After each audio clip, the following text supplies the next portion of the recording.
Welcome to a quick tutorial on material application inside of Omniverse view.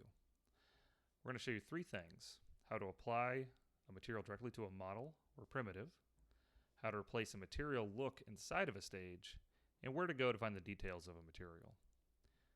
To start off, we're going to click on a primitive in our Omniverse view. In Starter Stage, we'll see which wall we've selected. To apply material to it, we will simply click on the material browser, and then while that primitive is selected, we can double click, and there's our material. The other option we have is, say I'm clicking on this object here, is we can go to the Details panel, and it'll show what material is on the selected model. Depending on what we select, we will see a different material. And here we have a concrete applied. If I hit this button here, this will take me to that material in our Looks section under our stage tree.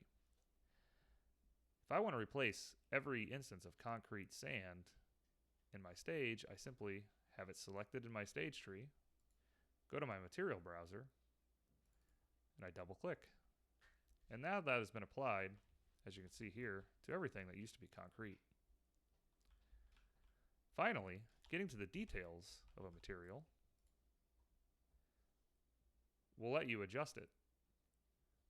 We can either select the primitive and again find our looks through this method, or we could have found the look inside of the stage tree.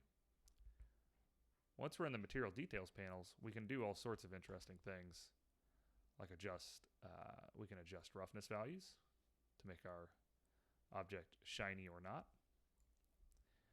We can enable emission for brighter objects. But we can also adjust texture scale, which, depending on how your scene is set up, can be very useful. We do also allow for world space and object space projection of UVs in case your asset does not have UVs. This will allow you to automatically scale textures based on what asset is in your scene. And you, of course, can also rotate your textures. So this is the basics of material application inside of Omniverse View.